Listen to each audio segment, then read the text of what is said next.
He tried to kill me. I was 19 and 3,000 miles away from home.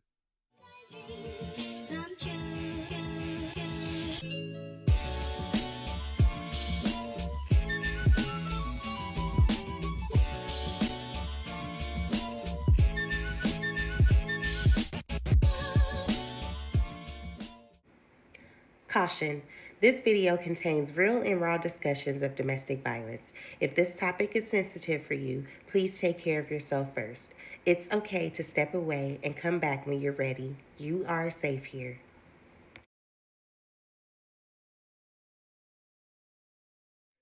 Hey boos, welcome to my channel. If you're new here, I'm Kanishia Loraine. And if you're not new here, welcome back. Thank you for supporting. Thank you for subscribing. If you haven't subscribed, go ahead and hit that subscribe button so you don't miss any other uploads from me. And don't forget to hit that bell. So today, I want to talk to you guys about how he tried to kill me. Remember that ex from Greensboro, North Carolina? Him. It wasn't just that moment in the woods. It was those moments at the hotels, those moments at his house, those moments where he choked me, he punched me. He used to call me his stress reliever. I just want to go back to the day we met or the night we met. I was new to the city. He's a native of Greensboro, North Carolina. I was new to the city out there for college, attending an all girls school. Bennett College for Women. Go Bells. Yes, I am also a Bennett Bell. This guy was a native of Greensboro, North Carolina. And being that I went to an all woman school, it was a playground, so to speak, for men. They would come around all the time. There was this street called Garrell Street, and Garrell was kind of like Crenshaw back in the day a little bit, you know. Men would come through cruising, checking out the girls. We'd be outside, doing our thing. They'd pull up, trying to holler, all the good stuff. So that's how it was. It was like a breeding ground for niggas. So anyway, I met him at a house party. Now, I shouldn't have been at the house party anyway because it was at the house of one of the security guards at the school. They had housing for some of the staff of the school, and the housing was literally around the corner, okay? And so he was doing a house party and invited, some of the girls through. It was a group of us. It was me, my big sister. It was probably about five of us. And the house was a small house. It was, I'm not going to call it a cottage. It wasn't like a cottage, but it was little. It was a small, like one bedroom or something like that, like a bachelor style home. So we get to this party and it's cool. It's my type of vibe, not doing too much. The music was playing, people playing cards, and spades is hella big down south. So people off playing spades, people smoking, the weed getting passed, we doing all the things, okay? Having a good time. Like I said, my type of party. So my ex-boyfriend, obviously he was not my boyfriend at the time because we were meeting at the party, right? So all night we were just glued at the hip, just dancing all night, talking all night. It was like we had met before. We had already known each other prior to the party. And so he asked me if I needed a ride back to campus after the party was over. And now, let me also say this man didn't have a car. He was there with one of his homeboys, and his homeboy had a car. So he took us back to campus. So I'm like, yeah, sure. Now, let me describe the man to you, okay? He was really tall, probably about 6'4". Mind you, I'm 19, he was 24. So there's a 5-year age gap between us, right? Not a big deal, but kinda, especially the dynamic of power, right? He's a little older than I am in my little 19-year-old brain. Just turned 19, by the way. Slender guy, very chocolate, had a very, very deep voice, very, very white. He was kind of New Yorkish a little bit, like the way he dressed very East Coast. Tim's, and we talking about early 2000s, so that era of men, with the long t-shirt nightgowns and the baggy jeans, and he's got his jeans half tucked into his Tims, and then he's got the wave cap on, and the cap, and just that vibe, that very like Nelly vibe, you know what I'm saying? Back in the days, back with the Air Force Ones. Very clean, had a goatee, nice braided hair, even though you wouldn't see it really because he kept his wave cap on. Now, child, if you know anything about wave culture, when he took that cap off, waves, you definitely seasick, okay? Can't just all the motion sickness. Okay. Had a voice very, very deep and distinctive, like Barry White. Very charming, had a nice smile. He cracked jokes, all the things. So I'm digging him, right? And so mind you, we're at the school at this point. I was digging him all night though, but I still had that gut wrenching feeling. Really for sure had it when I got back to campus and we're parting ways, and he asked for my number and we exchanged numbers. And that was the day that I will forever, that's a lesson that I will forever be teaching, right? Because I learned it so young and I had never experienced anything like that. So it was definitely a lesson learned. Okay. Well, eventually learned. Let me say it that way. Because, mind you, again, I'm a two-time survivor of domestic violence. So a lesson learned again later. However, we exchanged numbers and whatnot, and I think I called him the next day or something. We wound up talking, and we just kind of became inseparable. Mind you, he didn't have a car though. So that was a challenge for us because somebody always had to find a ride. And he was working when I met him. He was working for the equivalent of Caltrans. He worked alongside the freeways, did the landscaping. He was a part of the landscaping crew for North Carolina Transportation, somebody. So he had a good job, but he was trifling. So he wouldn't go to work all the time. He eventually got fired. And the car he did have, he had it while we were together, and the whole time I knew him, it just never ran. It just sat in the parking lot collecting dust. So he didn't have a car, and I didn't have a car. Well, I didn't have a car there. My car was here in LA.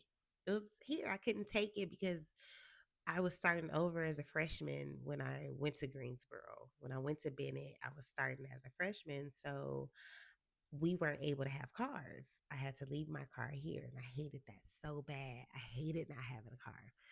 But anyway, so as time progressed, like I said, anytime we would see each other, we would have to get rides, whether he was getting a ride from somebody, I was getting a ride from somebody, however it went. I've caught the cab a few times, I've caught the bus a few times.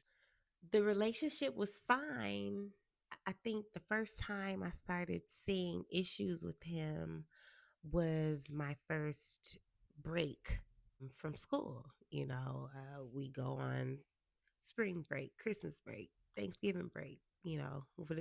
summer break, whatever break was coming up, it seemed like every time I went on break, he would break up with me, literally. Like, oh, you going on break? Well, we need a break too. you know? So he wasn't displaying signs of abuse at that time that I can recall. And so we break up or whatnot, and then I'll be gone for however long and come back. And he'd always send somebody around. He knew women who also attended men in college, and he would seek them out to seek me out to give me his new number or whatever. Derek's looking for you. He wants to see you. He this, that, and the third. Okay.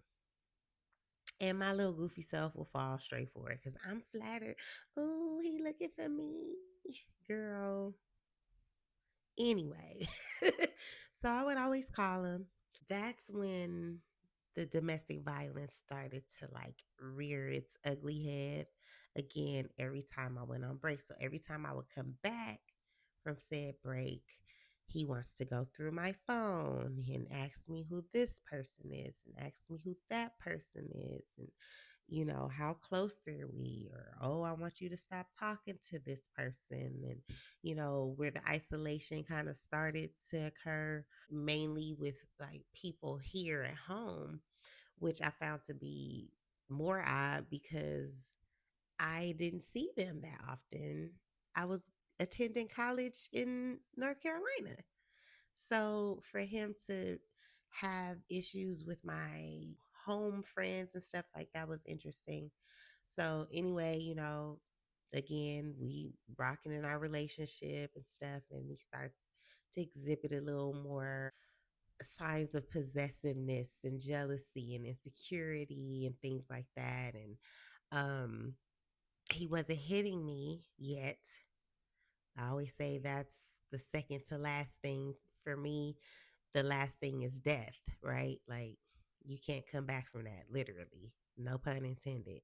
But he would get angry and like throw a lighter at my head, hit a wall, or very intimidating like behavior, right? I remember he had a dog once and like he would abuse the dog too. I think the dog died. But he used to beat the dog, just very abusive, just by nature. There was a time where I was on the phone with him and it sounded like he and his mom was straight chunking him.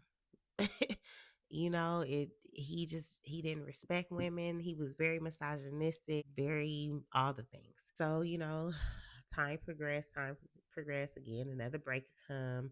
Then he'd break up with me and he'd find me back. Now I come back. And, it's just a cycle of abuse, right? And this went on for about a year and a half, right? Pretty much the whole time I was there for 2 years. The last break up and makeup, that's when stuff got real physical. And I remember coming back to North Carolina early.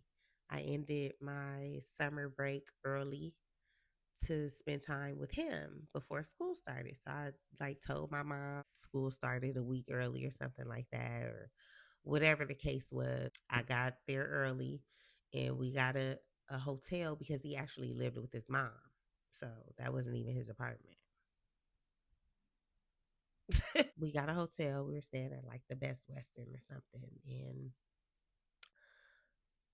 I paid for it, of course. And he was working at that time. That's when he was working with the North Carolina Transportation or wherever. So I remember him coming to the room and asking to see my phone, like after he got off of work.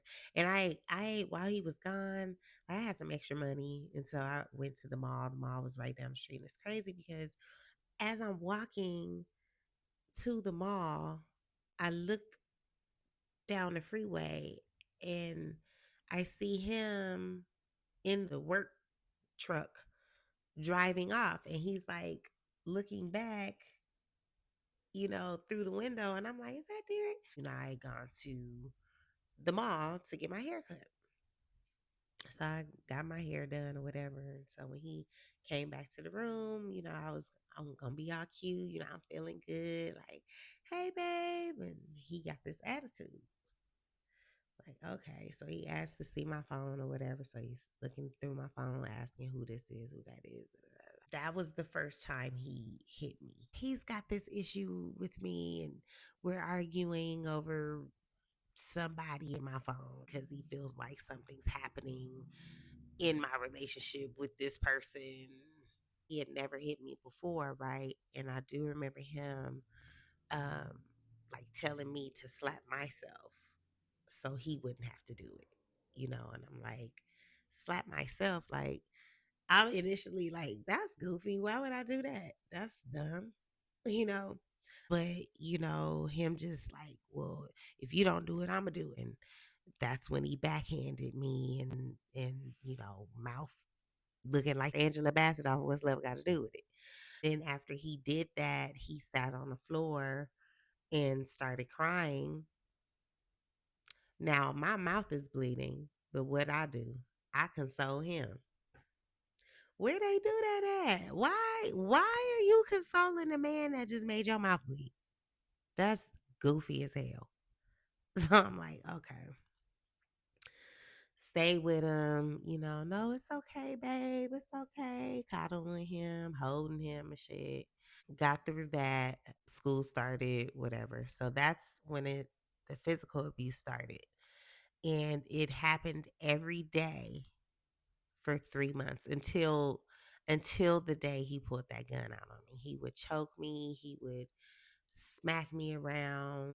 He rarely hit me in the face unless it was like in the mouth, but it wasn't often. Like he wouldn't close hand hit me in the face. It was more maybe like a backhand or something. But his favorite areas were my arms and my legs and my neck. So he would do all those things. He had a younger brother who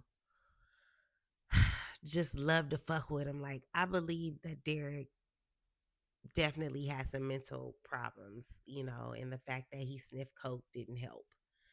I don't believe coke to be a hallucinogen, but I feel like certain drugs can exacerbate certain mental illnesses. And if he was schizophrenic or, something of the sorts, then yeah, it probably would make him hallucinate some. So he thought I was fucking bitches at the school. He thought I was fucking niggas, his brother. So, he brought that to his brother before, and his brother ran with it and lied to him about me trying to come on to him or some shit, and causing me to have to fight for my life because now this nigga is putting his hands on me over some shit that's not even true. So there was that. Then a time where we was sitting at a park or somewhere, and this car drove by, some man driving it. Never saw him or the car before in my life. And at the time of the car driving by, I just happened to reach up and scratch my back or my head or something like that. And the man accused me of waving at the nigga driving down the street. And I'm like, I didn't wave at anyone. Yes, you did. I know what I saw. So now, of course, there's consequences behind some shit. Again, that wasn't even true. So, and I'm using consequences in the terms of an abuser, not agreeing with it, never in agreement. He had a homeboy who was from Cali as well. He was from Long Beach. And naturally, we bonded off of that. Not no bond like that, but just like, oh my God, you from Cali? Like, oh, me too. Like, what part? You know how it is when you see somebody that is from your hood or your area or your city, your state, your whatever. It's exciting. It's like, damn, okay, we out here. Come on, LA, SoCal. Like, it was nothing about it. And Derek just made it a big thing, and he just conjured up in his head that me and G was fucking and all kind of shit. It was always something. So every time G would come around, He'd make me like sit extra close to him, and like he holding on to me. It's just extra out, just extra. So the day he pulled a gun out on me, it was behind G. Now, Derek, like I said, used to sniff coke, and he called it getting jacked. And so, ooh, I know one time, I have so many stories. I just went through so much with that nigga. Like, I got stories for days. Like, we'll be here all night if I told you all the stories. So I can't do that. But one time, I was in my dorm. We were on the phone, and like I said, I had long hair when I went down there, so I was wrapping my hair. If you know, you know. I was wrapping my hair for the night, and I used to keep my duckbill clips in a sandwich bag just to keep up with them. So we're on the phone, like holding the phone, and I'm digging through this bag, getting my clips out because I'm literally wrapping my hair, clipping it, wrapping, clipping. And so he hears this bag and he goes, "Are you getting jacked?" And I said, "Excuse me? Are you getting jacked?" I was like, "No, I don't do that." Like the first time I saw him do it, I was alarmed. Again, one of them times we had a room and he had some random motherfucker over there and they was in the back. All I kept hearing was in the bathroom and the door was open, but I'm still not. I don't know. Like I was sheltered growing up. I'm a preacher's kid. My mom's a pastor, so I grew up in church. I was sheltered. I didn't do that. I smoked weed, but I didn't coke. Absolutely not. Not doing that. And so I'm telling them like, no, like I don't fuck around with that shit. And he's like, "Yes, you are. Yes, you are. I know you are. I hear the bag and you sniff it." And I'm like, now, I'm from LA, right? I'm from LA. We have smog. Like, our air ain't the purest. Greensboro, the air is clean, it's pure, but it's a lot of motherfucking pollen. And so my allergies were fucked up a lot. And that must have been one of them nights where, I was sniffing because I couldn't breathe or whatever the hell. But I wasn't sniffing no damn coke. I was just sniffing. Like, niggas can't sniff without sniffing coke. Like, what? Well, I don't understand. So, I'm just like, okay, no, I'm not. So, anyway, he asked me to come over, and it was a Saturday night, right? And I'm like, I wanted to go to church the next day. There was this Baptist church that was in walking distance from the school. And I needed the word. I needed to be in the house of the Lord. Okay. And so I'm like, okay. So I caught a cab or something over to his house and stayed the night with him. It wasn't bad, we was chilling. We was chilling. It wasn't until the next morning. And so I'm asleep.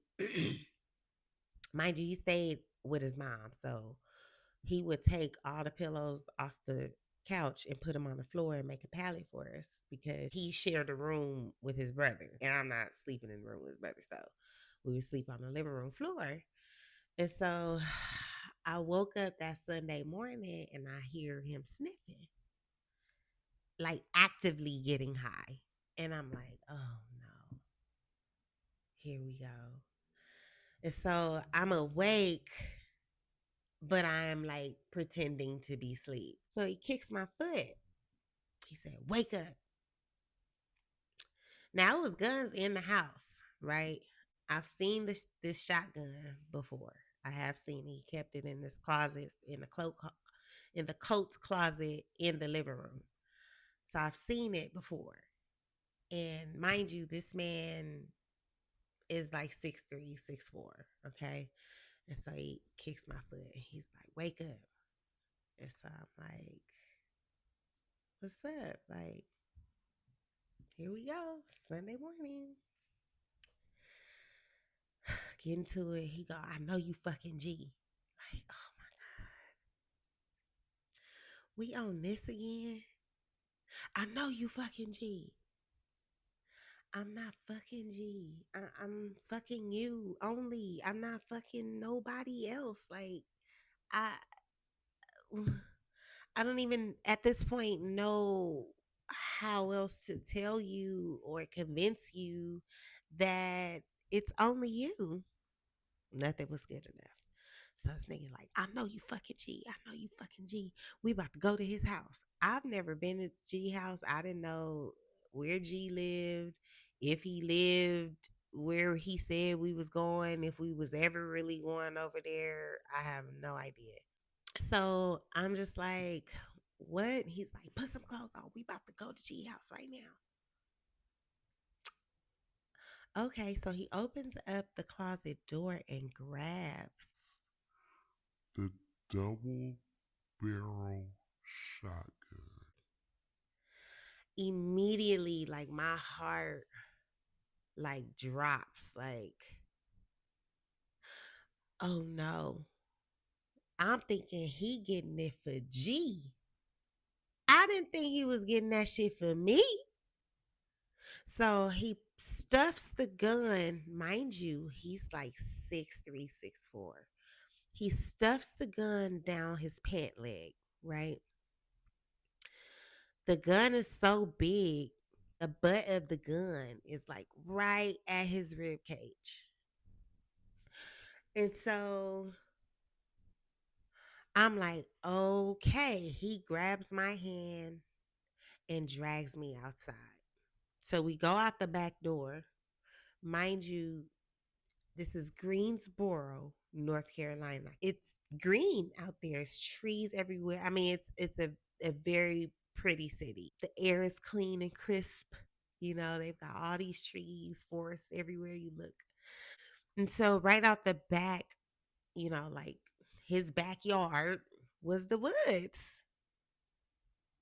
So he drags me outside and we're walking along this path, but not like in the woods, but like right at the woods, okay? But still close to the apartment complexes because there were a row of like apartment complexes. So we're still amongst the apartment complexes, but we're in the woody area, and so he's dragging me and he's just badgering me like, I know you fucking G. I know. Just he was gone. His eyes were black. He looked like a demon and I was petrified. And again, I thought the gun was for G. So he's pulling me, and then he like pulls me around like to the front of him, and he pulls that gun out and he said, "Turn around." And I'm like, "Oh my God." And I'm scared. I'm just crying. And I'm crying like I wasn't even pleading for my life, to be honest. I just knew I was about to die. I said there's nothing I could say or do to keep this man from pulling this trigger. I was so scared. And so all I remember is looking up and I said, Lord, forgive me for all my sins because here I come. And it was a silent prayer. I didn't speak those words at all. I said it in my head. It was from me to God. We were the only two people to hear that prayer. And as soon as I said that, I didn't say amen in Jesus' name. I was just like, forgive me for my sins, because here I come. Like I know this man's about to kill me. Why not? Because he used to choke me all the time. He used to beat me all the time. Why wouldn't he try to kill me? And you have a gun, like literally in the small of my back, pressed up against my back. Pressed. Okay? As soon as I said that, He put the gun down and he walked in the house.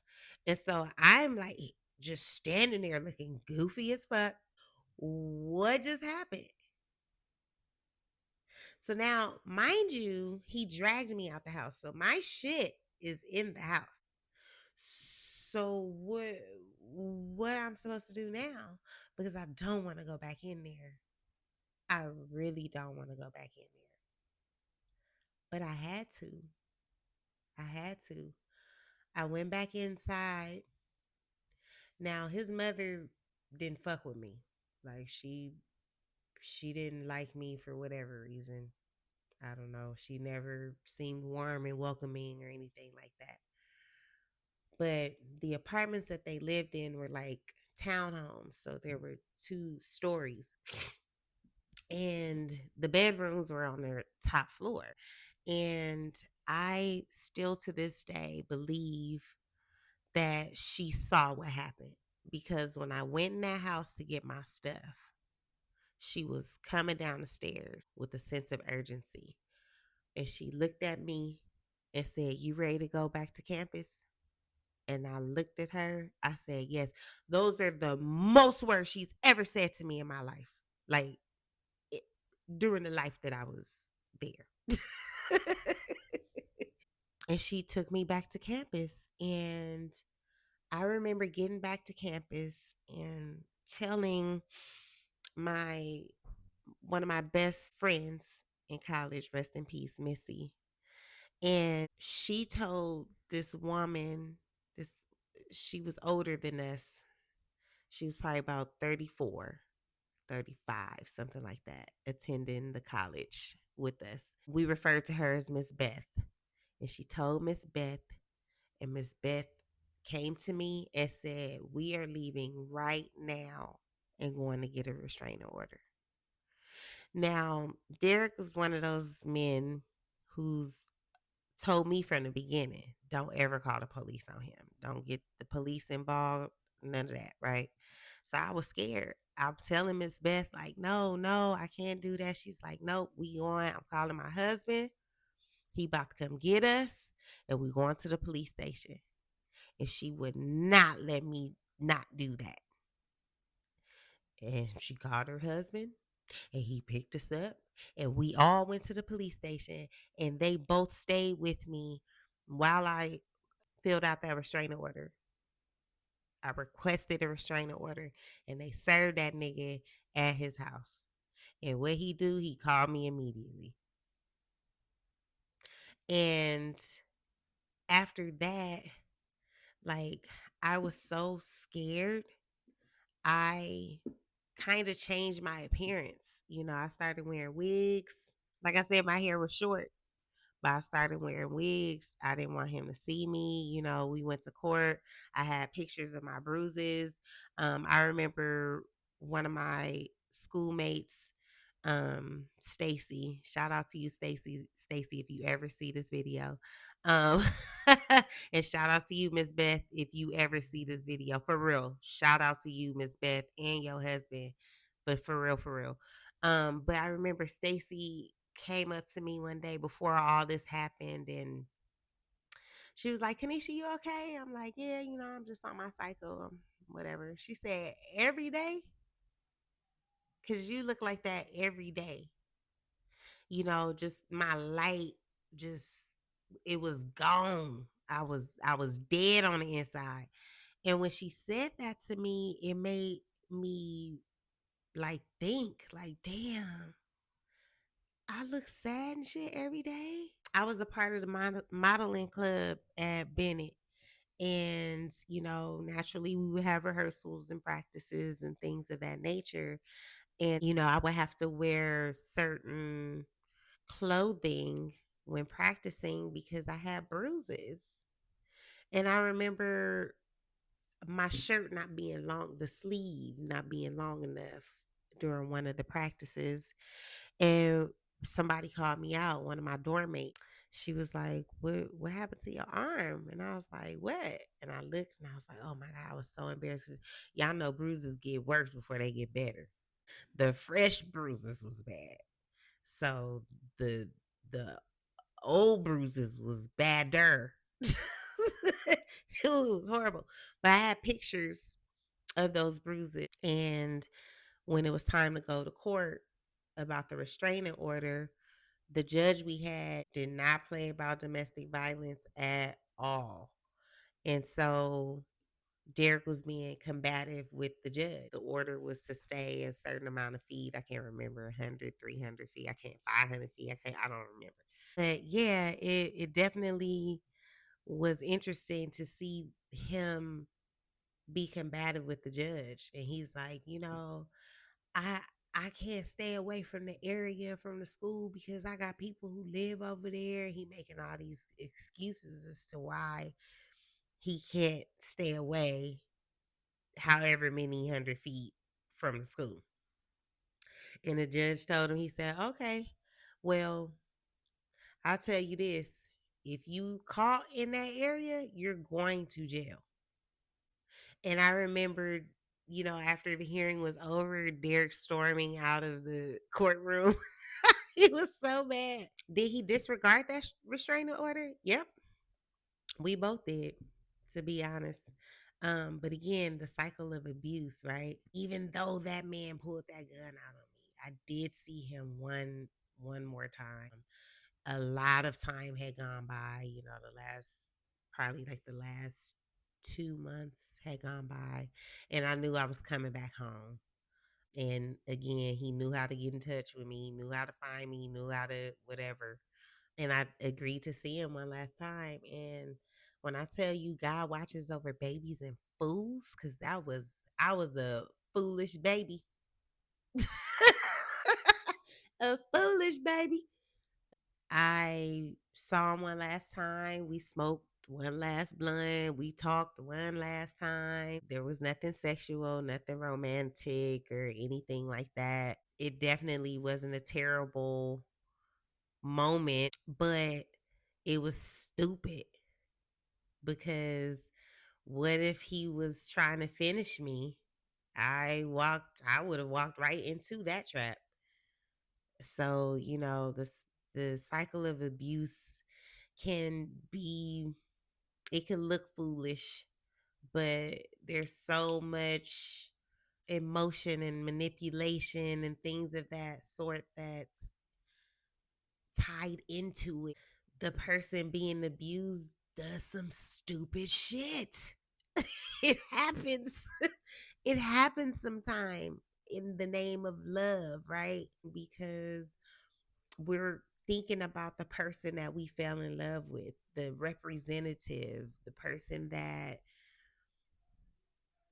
they are when they're trying to get you caught in the web of lies and deceit and, emotional roller coasters and all the things. So sometimes as the victim, we do things that don't make sense, which is why it's very inappropriate to ask a victim why they stayed so long. But it happens. I'm just grateful to God for keeping me through that, showing up for me when I was weak, guiding me, bringing me back home in one piece.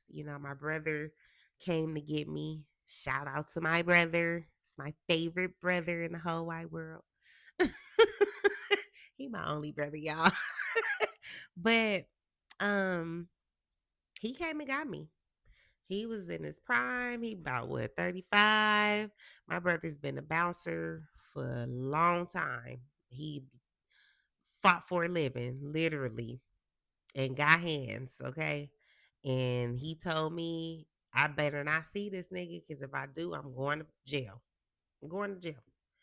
And I heard him and made sure that we stayed out of the areas that Derek would be in. So he came and got me, packed up all my stuff. We shipped what we could and took what we could and threw away what we couldn't and was on about our business. And I ain't looked back. I went to Greensboro one more time after that in '06. So that was the year my oldest was born. And just a disclaimer, my oldest kid is not the child of Derek. So thank God, because I couldn't live with him or deal with the fact that he's the father of my child all these years.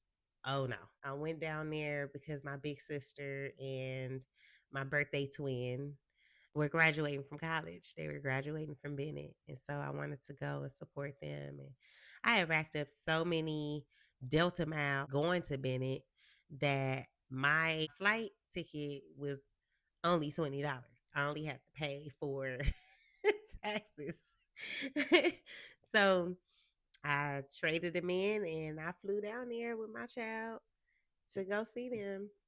Oh, it was good times. It was good time. But I made sure not to again go in any areas that I know Derek be in, that he frequents. So I wouldn't see him. So I haven't seen him since that last time I saw him when I was stupid enough to meet up with him again prior to me leaving to go home. And that was 21 years ago.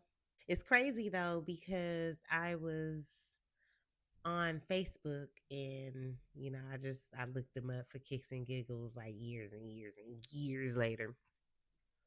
And I remember going through his Facebook.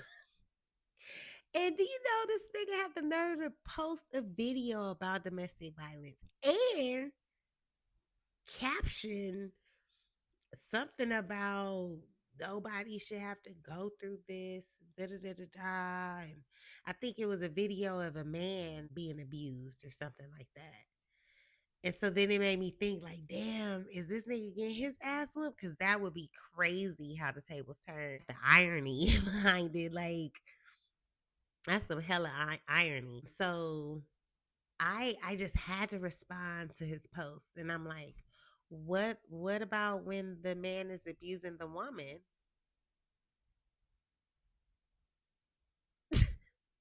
Like, did you forget what you did to me?